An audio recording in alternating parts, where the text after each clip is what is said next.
Muy bien, pues muy buenas tardes. Damos inicio a esta última sesión de nuestro seminario aquí en el Instituto de Investigaciones Antropológicas de la Antropología de la Música y la Etnomusicología en México, que llegamos a un segundo año, aunque bueno, con algunos meses de inactividad por las propias vacaciones de la universidad. El año pasado, en 2016, no iniciamos en enero o febrero, en fin, pero estamos cerrando un segundo año y la actividad programada para hoy, desde que se hizo el calendario de actividades de este 2007, era hacer una especie de recuento de las presentaciones que hemos tenido, cómo han abordado las dos preguntas que han venido guiando la dinámica del seminario, en lo posible, ¿verdad? Porque pues tanto hay manera de identificar las respuestas o el diálogo que han establecido los participantes con esas dos preguntas, como pues muchísimas otras cosas más. De manera que, de acuerdo con ese programa, pues vamos a proceder, el doctor Roberto Campos y su servidor, a hacer pues un recuento, llamémosle así, muy inicial, sin pues más pretensión que destacar, ¿sí?, algunos de los puntos relativos a nuestras preguntas de apertura en el seminario y desde luego pues una invitación, una declaración por parte de nosotros a continuar las actividades de este seminario en el 2018. Y bueno, ya llegaremos a ese punto. Primero, el repaso 2016-2017. Ese es, grosso modo, el orden del día. Y acordamos, Roberto y yo, hacer una división de contenidos.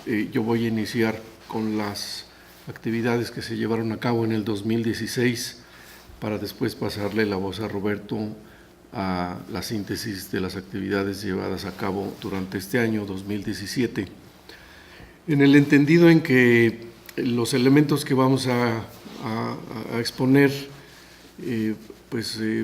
han sido trabajados, debo decirlo, mayoritariamente por Roberto. Los comentarios, bueno, pues son un parte de él, un parte míos, especialmente en mi reseña del año 2016, desde luego. Y una cosa importante, pues están estos documentos, es decir, están las sesiones en la página, se pueden consultar, es el propósito de haberlas puesto. Para centrar las cosas, acordamos Roberto y yo centrarnos pues en la exposición del participante, no recuperar por cuestiones operativas, desde luego, no porque no hayan sido importantes, y es una de las razones de hacerlo en seminario, no hacerlo en ningún sentido de manera cerrada, sino las participaciones de los asistentes.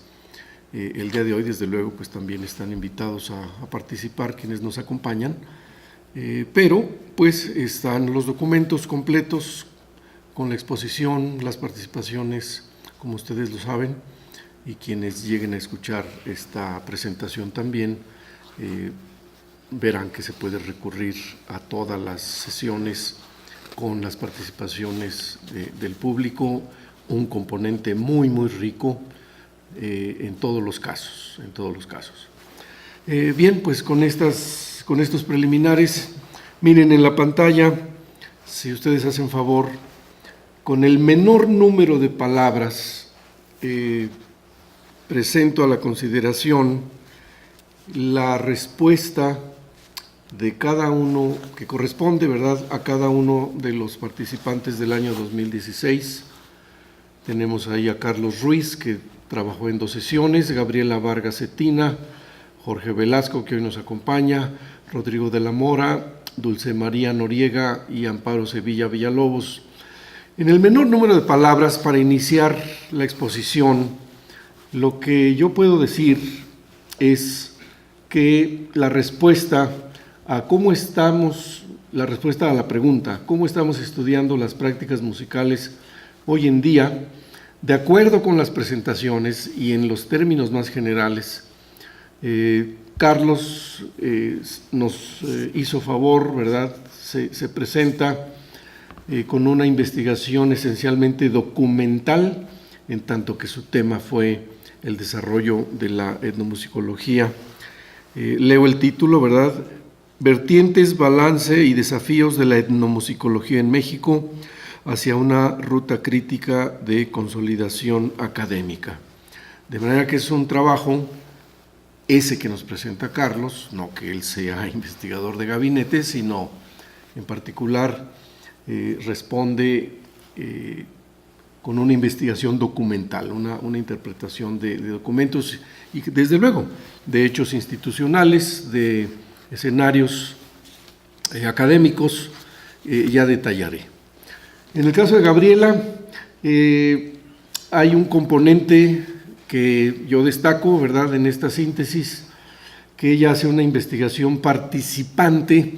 Desde luego hay documentos, ¿verdad? Hay una historia de la trova, ya detallaré algunos aspectos, pero ella tiene una investigación dentro de la cual se acerca en términos prácticos a la trova, se inscribe en uno de los talleres, aprende a tocar, a cantar, o al menos se familiariza directamente con estos géneros, posiblemente ya cantaba y tocaba antes, pero participa de esta manera, ¿no?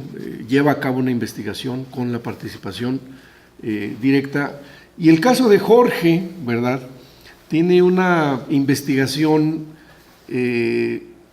quizás, válganme decirlo, un poco más allá, un paso más adelante de la participación testimonial, ¿no? Yo le llamo, Roberto y yo lo comentábamos, es una participación testimonial en tanto que él participa de los elementos que expone, ya iré dando los títulos de sus participaciones, los movimientos sociales, la música respecto a los movimientos sociales. Jorge participa y además, bueno, pues transcurrido un tiempo, ya casi medio siglo, mi querido Jorge, fíjate, pero qué bueno que estás acá con nosotros y que pues me permito catalogar y destacar que en tu caso hay un componente testimonial muy rescatable, desde luego.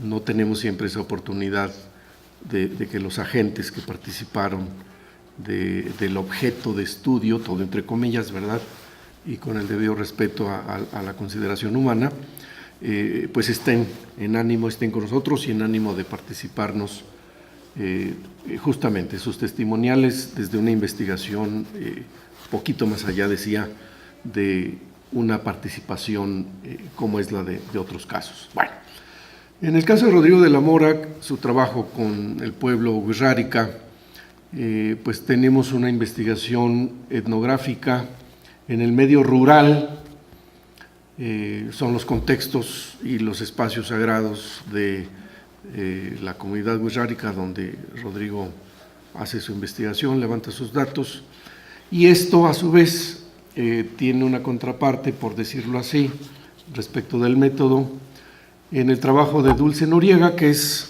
en el medio urbano, respecto de los jóvenes que tienen por gusto la música del reggaetón. Y finalmente, Amparo Sevilla, pues miren, como que le da la vuelta, ¿verdad? Y están como de dos en dos. Amparo llega aquí con nosotros, adelante. Amparo, ¿verdad?, haciendo una reseña y decía que en el menor número de palabras, la respuesta a la pregunta de apertura del seminario, ¿cómo estamos estudiando las prácticas musicales hoy en día? En tu caso, Amparo, pues te acercas a nosotros, nos enriqueciste aquí en el seminario con una participación a partir de una revisión de documentos. No es que no hayas hecho trabajo de campo, ni mucho menos, pero en este caso tu aporte al seminario fue una reflexión sobre los problemas de la patrimonialización, y esto, bueno, esencialmente en documentos, en discursos y claro, en comportamiento y en actitudes institucionales de servidores públicos, entre otros sectores, ¿no? Entonces, este sería, pues, voy a dejar como pantalla estas categorizaciones muy generales que hago, dando, les repito, con el menor número de palabras, una respuesta respectiva a la pregunta de apertura de este seminario. Entonces voy a pasar a destacar unas cuantas cosas de cada una de las participaciones. Repito, 2016, el 2017 le corresponderá a Roberto. Bien, miren, Carlos Ruiz, repito, la ponencia que nos presentó en 2 sesiones, vertientes, balance y desafíos de la etnomusicología en México hacia una ruta crítica de consolidación académica. Lo que vamos a hacer, Roberto y yo, vamos a decirlo así, además de una referencia, no una reseña o un repaso de los, ¿sí? De las exposiciones, esas pues están a la disposición, destacar algunas cosas, pero ponerlas en la problemática de la segunda, aquí avanzo. Sí. De la segunda pregunta, ¿cuáles son algunas de las cuestiones en juego derivadas de la complejización de este ámbito de la vida humana, es decir, de la música? Y esta es entonces la contraparte, y en donde Roberto y yo, pues cada uno desde su perspectiva, desde luego, y sus particulares intereses, pero en la idea de ofrecer en este momento, dejar a la consideración de ustedes, lo que nos parece que está vinculado, está en juego, ¿verdad?, literalmente, respecto de los estudios musicales en particular, la complejidad que se deriva pues de los tiempos en que estamos, favorecida por la masificación de los medios de comunicación, en fin, entre otros aspectos, las tendencias económicas a nivel mundial, ¿no?, elementos que están incidiendo, ¿verdad? Ya es un presente absolutamente crudo en muchos casos. Y bueno, también en un ejercicio del menor número de palabras, de la manera más sintética en que yo pudiera responder a cada una de las 6 participaciones del año pasado, pues Carlos nos destaca un problema de la falta de institucionalización de la etnomusicología en México, o la antropología de la música, la misma etiqueta también, ¿no? Ya es una cuestión para trabajar, o que se ha trabajado, y ese es, repito, ¿verdad?, una idea que destaca respecto de qué cuestiones están en juego. Bueno, pues la falta de la institucionalización de la propia antropología de la música, o la etnomusicología, como vayamos perfilando nombrarle, ¿no? Está en juego, en el caso de Gabriela Vargas, la respuesta que entre comillas llamo conservadora de la sociedad civil de Mérida, Yucatán, concretamente, respecto de las acciones del gobierno en turno. Estamos hablando de principios del siglo XXI, y esto, otra vez, sin que nos lo hayamos propuesto, ¿verdad?, pero a diferencia del caso de Jorge Velasco, él nos presenta qué cuestión está emergiendo, ¿verdad?, pues la respuesta contestataria de la sociedad civil ante, pues también, medidas gubernamentales, ¿no? En casos, desde luego, como ya decíamos, para Gabriela, en torno a la trova yucateca, en Mérida concretamente, y en el caso de Jorge Velasco, pues los movimientos sociales y la música asociada a ellos. En el caso de Rodrigo de la Mora, lo que puedo decir es que afloran tensiones entre la tradición y la innovación, pues desde luego con una inmediata interpretación de Rodrigo a esta tensión, pues como otros elementos que puede uno interpretar de la magnífica etnografía que hace Rodrigo para su trabajo sobre las prácticas musicales, las variaciones en el contexto de festividades y espacios del pueblo Uxarca.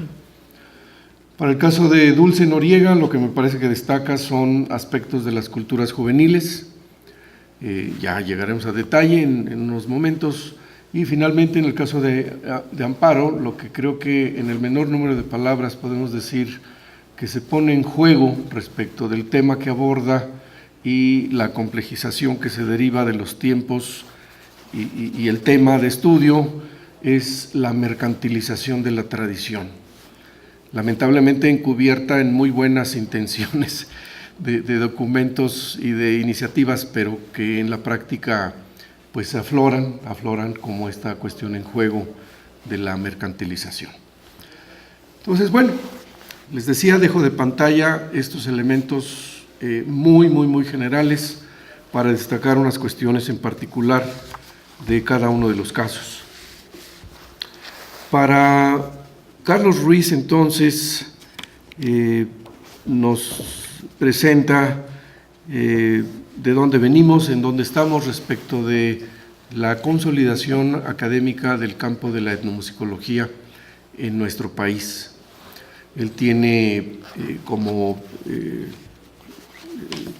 parámetro teórico-metodológico unos ejes considerados por Wallerstein, a partir de los cuales se puede considerar en un Estado moderno, en una sociedad moderna, la consolidación de una disciplina. Los leo brevemente. Los 5 ejes de Wallerstein son la formación profesional, la investigación académica, es decir, que haya centros de investigación, la formación de sociedades de estudio que le infundan la dinámica al campo, 4, la existencia de revistas científicas y 5, la existencia de acervos, en el caso nuestro, ¿verdad?, tanto bibliográficos como sonoros, audiovisuales. Y algunos de los campos, algunos de estos ejes los tenemos en nuestro país, pero no todos, o no en la misma dimensión, no con el mismo apoyo incluso. Y lo que señala Carlos es que, y aquí estamos con la complejización justamente, esto responde a un problema estructural, son mis palabras, que tenemos en el país para situar y atender las cuestiones musicales o la música en general, ¿no? La estructura ideológico, educativa, política, institucional, social, tiene a la música como un elemento en muy baja estima, de muy baja en general, ¿verdad? Hay excepciones y hay un conjunto de matices, pero esto se refleja en que pues, tenemos huecos en ciertas áreas para pues, hablar de una institucionalización de la música. La propia historia de la Escuela Nacional de Música de esta universidad, un tiempo la universidad desatiende porque lo absorbe la Secretaría de Educación Pública, la educación superior al nivel musical, regresa en el 68, por cierto, Jorge, en fin. Y esta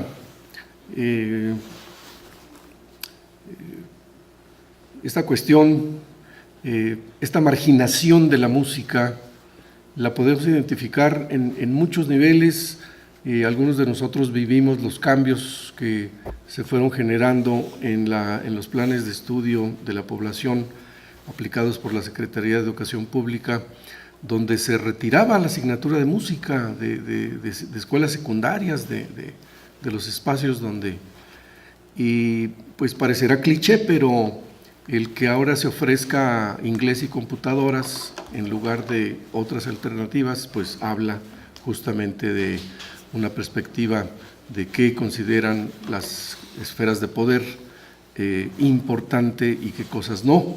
Y como señala Carlos, con los matices de su servidor, para colmo de males, pues en esta sociedad que de por sí tiene a la música en muy baja estima, la música de que tendemos a ocuparnos los llamados etnomusicólogos, música de tradición, música popular, pues todavía tiene el estigma social y nos pone en estas desventajas estructurales que, bueno, emergen efectivamente como una cuestión en juego dentro de esta problemática de la institucionalización de nuestro campo en el país.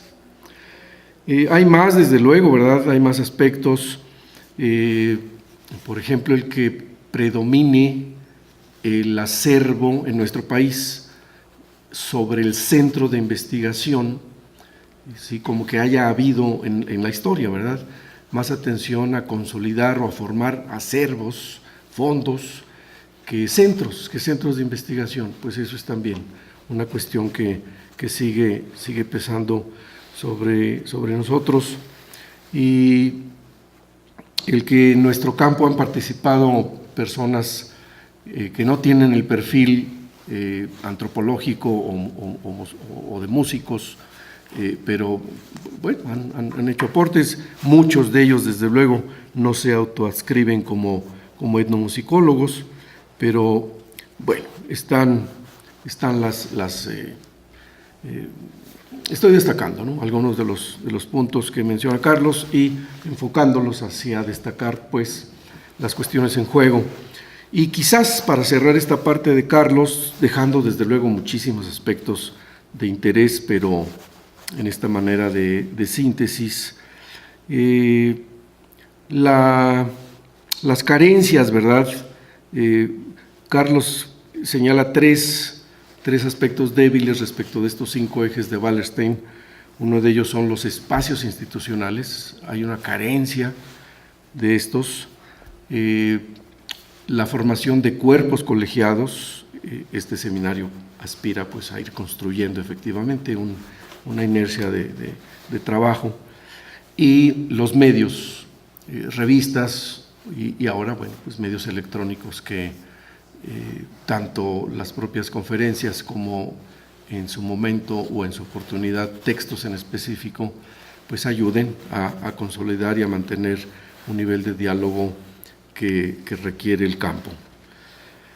Y posiblemente, ¿verdad?, como las tensiones transgeneracionales dentro de las dificultades o la falta de una inercia de continuidad para consolidar los espacios, los grupos académicos, posiblemente aflore, ¿verdad?, dentro de estas cuestiones en juego, pues los intereses académicos transgeneracionales, porque posiblemente hacia las personas de mi generación nos sigan siendo más atractivos. Estoy hablando en categorías muy generales, la música tradicional, y los jóvenes están, las personas pues, que son nuestros alumnos, ¿verdad? Ya lo ve uno así, ya lo dice uno así, tienen intereses hacia las identidades, la globalización, sus impactos, hibridaciones, migración, efectos de estos aspectos sobre las tradiciones musicales, sobre las músicas, sobre las vidas de los músicos. Y bueno, pues así esperemos que con cualquier tipo de interés el campo se siga consolidando, eso obviamente sobre cualquier particularidad o cuestión generacional, ¿no?, procurando los justos equilibrios, en fin. Eso sería lo que yo destacaría de la participación de Carlos. Pasando a la de Gabriela Vargas Cetina, La Bella Política, la música de trova en Yucatán, México. Les decía ella, pues en resumen, ¿verdad? Nos presenta una situación vivida en la ciudad de Mérida, en particular, donde un gobierno progresista, son categorías mías, son comillas mías, se propone sustituir la trova yucateca por la música clásica, dicho también en categorías hipergenerales. Y lo que detecta y lo que investiga Gabriela es que hay una respuesta con una estrategia que ella llama la bella política, precisamente, para contrarrestar esta decisión gubernamental, y hay un impacto y bueno, se mueven ciertas decisiones. Lo que ocurre es que entonces la organización social, destaca Gabriela, los grupos, ¿sí?, tanto sindicatos como grupos de bohemios, de amigos, asociaciones, ¿sí?, que se crean, que se generan en torno a la trova yucateca.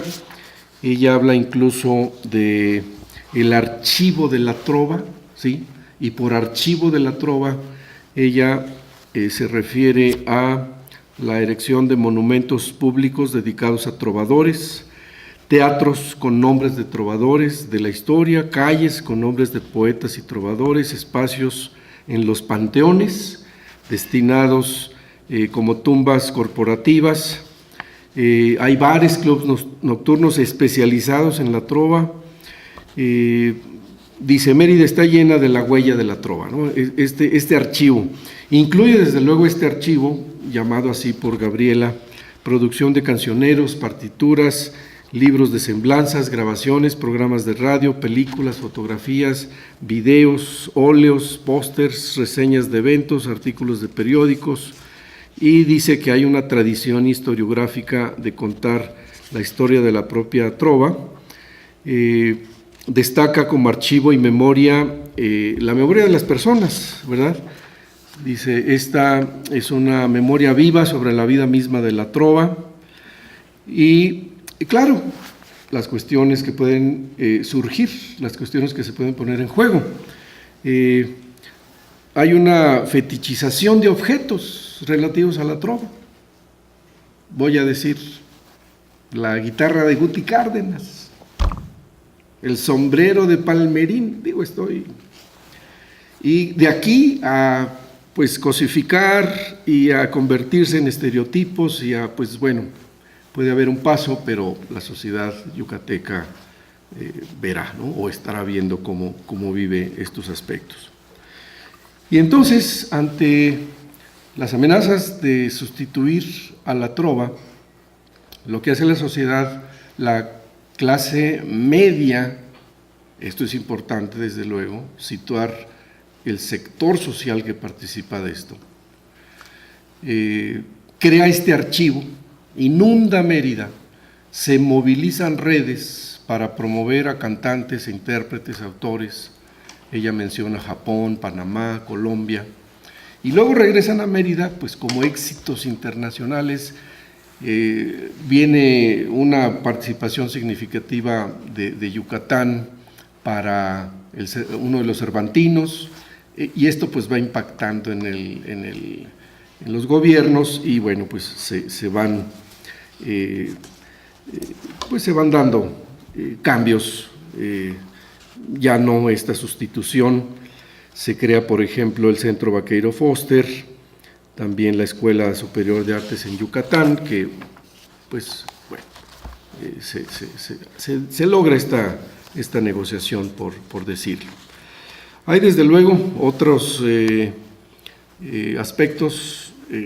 Yo simplemente, para terminar con estos elementos que nos compartió Gabriela Vargas en su trabajo sobre la trova yucateca, pues está el componente de la identidad, ¿no? Gabriela, incluso antes de estos cambios, de estas iniciativas gubernamentales a principios del siglo XXI, en la última década del siglo XX, refiere pues déjenme llamarle continuidad de la antimexicanidad, esa creo que sí es palabra de Gabriela, de la población de Mérida respecto de los otros lugares del país, ¿no? Quizás específicamente el centro.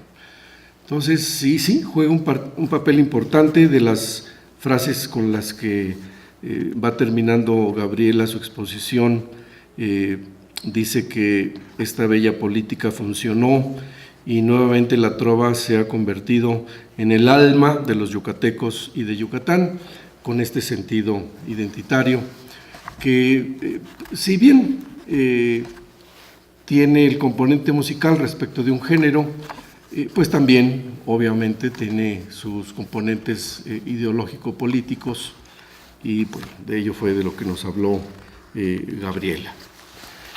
Jorge, pues pongo a tu consideración la síntesis que voy a hacer, ¿verdad? Desde luego, en primer lugar tú, y Música y Movimientos Sociales en México fue el título de tu participación, y pues la línea de exposición es la presencia de la música en los movimientos sociales.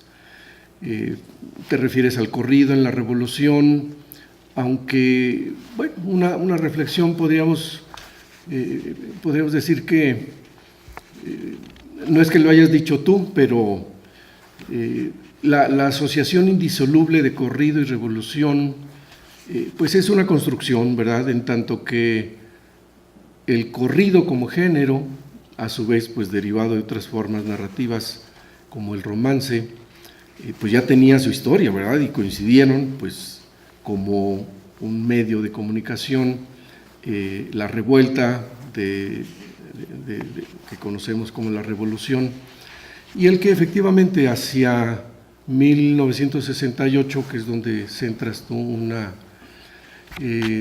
pues sí, hay música presente en estos eventos. No sé en qué proporción, corridos como tales, pero desde luego hay una participación. Y quizá haya que agregar, Jorge, como las cuestiones en juego, la manera en que la población, ¿verdad?, que participa, que está respondiendo y que se congrega respecto de estos usos, de estas actitudes contestatarias, pues las consignas, ¿no? Las consignas que están en intermedio entre un canto, entre un panfleto, un elemento que identifica y que cristaliza ideas respecto de las cuales se identifica la población que responde, en fin, conviviría en todo caso, ¿verdad?, varios géneros o varias formas expresivas asociadas a los movimientos, quizás concomitantes, ¿verdad?, o a menos que se proponga una manifestación silenciosa, pues bueno, ya hay también su estrategia y razones para esto, ¿no? Aquí entonces, Jorge, desde luego, hay una... Perdón, ¿sí? Ha habido varias marchas del silencio, políticamente hablando. En fin, dicho sea de paso. No las de Semana Santa, pero sí en la historia contemporánea de la vida política de México ha habido varias, ¿no?, del silencio. Particularmente recuerdo la del movimiento estudiantil, del último movimiento estudiantil en la UNAM, ¿no? En fin, perdón, Fernando, por la interrupción. Sí, no, digo... Si no iba a soñar con eso. Vale. Entonces, Jorge, ¿verdad?, nos propone que hay tres modalidades de música popular que se articula al movimiento del 68, específicamente ya centrando, las leo brevemente. Dice: se retoma la música popular que a través de la historia de la sociedad mexicana ha estado vinculada a otros movimientos sociales, tanto de México como de otros países. La segunda modalidad, la música comercial difundida por los medios de comunicación masiva, es resignificada y utilizada con otros fines, en sentido de parodias. Y la tercera, pues la producción de nuevas canciones usando diversos géneros musicales. Esta caracterización que hace Jorge para el 68 también se esboza para lo que fue el movimiento del levantamiento zapatista en el año 94. Y finalmente, pues destaco, como vengo diciendo, la participación, la investigación testimonial tuya, Jorge, y pues con esto cerraría mi revisión a tu exposición. Rodrigo de la Mora, como está puesto aquí, pues nos presentó, leo el título de su trabajo, que por cierto uno fue el anunciado y otro fue el que en el momento Rodrigo sobre el que trabajó en la exposición fue Prácticas musicales, cultura y sociedad entre los Gujarritari del norte de Jalisco, reflexiones sobre una experiencia de investigación. Bueno, hizo su reseña de su tesis de maestría, de su tesis de doctorado, y en esta última en particular identifica los 3 géneros principales de los Gujarritari: el canto sagrado de los Maracame, la música de Ragueri y Canari como música tradicional y la música regional o la música del mariachi tradicional. Y cómo entonces, preguntas de investigación que él mismo nos ofreció, de qué manera las diferentes prácticas musicales en sus diversos contextos espaciales se relacionan con los procesos de producción y o transformación sociocultural al interior de las localidades Gujarritari, como también al exterior del mundo mestizo. Y he ahí entonces que caracterizo como el aspecto en juego las tensiones, en tanto que las propias conclusiones de Rodrigo, leo extractos, dice: el canto sagrado es una práctica fundamental para la interacción comunicativa entre los Maracame y las deidades, estableciendo contacto entre el lugar de las varas con el lugar donde estén las otras deidades, por el lado de este género. Por el lado de la música tradicional de Ragueri y Canari, es clave para los desplazamientos, las peregrinaciones, ¿sí? La llegada a los lugares ceremoniales y la propia sacralización ceremonial del espacio ritual.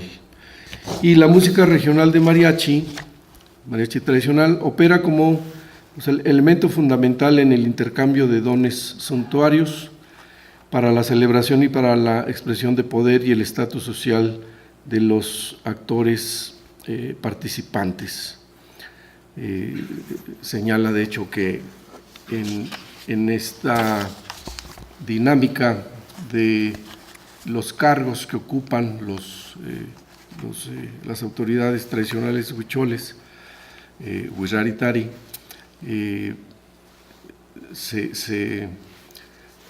está cerca de esto el recibir o el asociarlos con los mariachis, y el mariachi y la música como la cumbia, ya participando en el contexto ceremonial para una dinámica de celebración que antes no la tenía, ¿no? Para la cual está incorporándose esta música.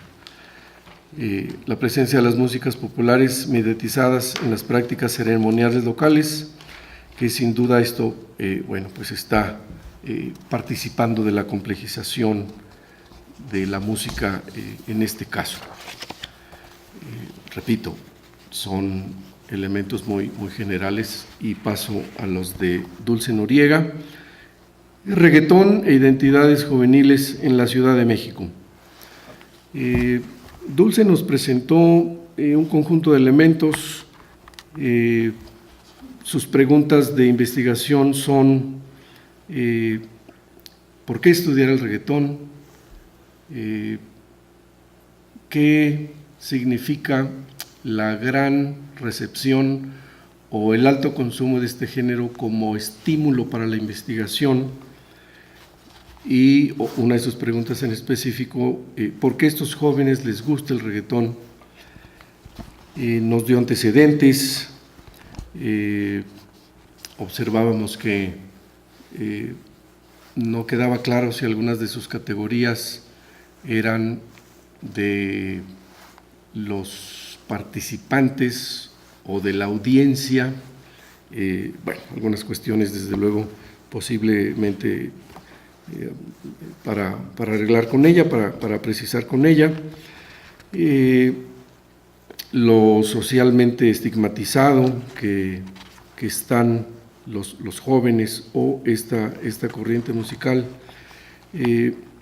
pero en algún sentido uno de los aspectos que durante la presentación ustedes lo verán, Dulce destacaba, por ejemplo, o al menos lo que capté, que los jóvenes le ponen poca atención a la letra y pues tal parece que es un acercamiento a la música o los ritmos, ¿no? Tener una… y bueno, pues esto se puede discutir con ella, en tanto que por un lado la letra y por otro lado el manejo de las imágenes de los reggaetón que circulan por los medios de audiovisuales, pues tienen, en opinión de muchos de nosotros, una declarada violencia hacia las mujeres, y pues nos llamaba la atención que no se problematizara este componente, ¿no? Misoginia, en fin, expresiones abiertas, ¿verdad?, de presentar a un estereotipo de hombre muy corpulento, en fin, frente a una mujer pues como objeto sexual, y que pues no hubiera, ¿no?, ciertas reflexiones, o al menos, bueno, desde mis prejuicios, que no son los de Sigmund Freud, ¿verdad?, llama la atención que hubiera una referencia sin una pues llamada a la reflexión de parte de la expositora. Y decía aquí, pues en este par de palabras, sí, el elemento que está como poniéndose en juego son una de las culturas juveniles, una de las formas en que las culturas juveniles están manifestándose o tienen en espacios como este de la Ciudad de México sus expresiones, sus formas. Finalmente, una también reseña, comentario y varias cuestiones sobre que entran en juego a partir de la participación de Amparo Sevilla. Igualmente, Amparo, pues en primer lugar está a tu consideración esta síntesis. Pues es la problemática con que la aplicación de las políticas de salvaguarda o de patrimonialización, mejor dicho, las de patrimonialización, el impacto que están teniendo y las contradicciones detrás de estas buenas intenciones, ¿no? Amparo destaca, por ejemplo, que no es inocente la no distinción entre cultura y patrimonio, en tanto que el patrimonio pues subsume el complejo tema de la propiedad, y hay huecos en la legislación nacional, posiblemente también en otros lugares, pero estos huecos están permitiendo que la práctica, la aplicación de las iniciativas, de las propuestas, de las nominalizaciones, como se nombra en los propios términos de la UNESCO, pues estén resultando muy contrarios a lo que se esperaría de un programa de atención a las tradiciones, ¿no? No es casual que quienes hayan estado o estén promoviendo las nominaciones sean las entidades de turismo, en tanto que pues hay una tendencia que a su vez lleva a la espectacularización de las manifestaciones, poniendo pues desde luego a las manifestaciones en una condición muy desventajosa y en alto riesgo de perder sus significados rituales comunitarios, ¿no? Esto en un hiperresumen, y desde luego que me parece que de los casos presentados, sin hacer menos y desde luego sin que se reduzca a lo que yo estoy comentando, es el tema, ¿verdad?, el de la patrimonialización, el que nos arroja más cuestiones que entran en juego en la actualidad. Respecto de la propia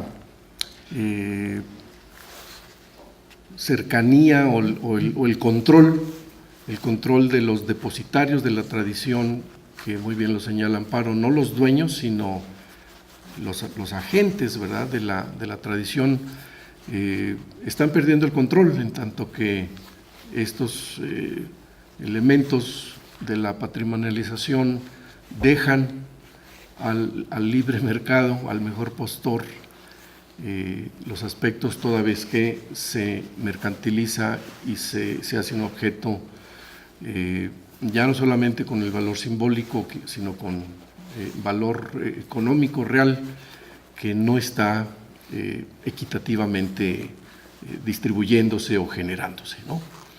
Entonces son muchos aspectos, decía, el propio dominio, el propio acercamiento, la capacidad de agencia de los depositarios de la tradición respecto de sus prácticas, las formas dancísticas, las formas musicales, las formas performativas, pues se están trastocando, no porque uno sea de los que quiera tener a los picapiedras siempre frente a sí, sino en una dinámica donde la comunidad pues va tensando, distensando adaptaciones, como lo vemos en todos lados. Hay lugares donde en los carnavales hoy ve uno puras máscaras de la última película de moda, y así la comunidad se actualiza y cumple con su carnaval, y en otros espacios se mantienen, por razones también de las propias comunidades, quizás no transparentes para muchos de nosotros, las máscaras que se vienen usando desde hace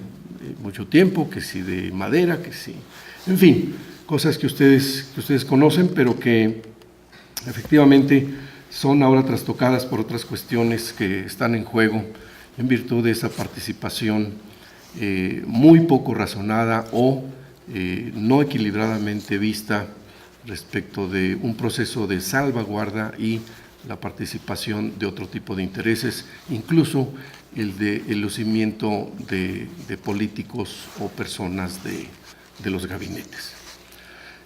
Estas son entonces pues las cuestiones que yo destaco, entre muchas otras, desde luego, un valor que ustedes pueden recuperar de los videos de cada una de estas presentaciones, la respuesta que me parece que dan a las dos preguntas que generaron al menos estos 2 primeros años de actividades del seminario, y queda a su consideración, desde luego.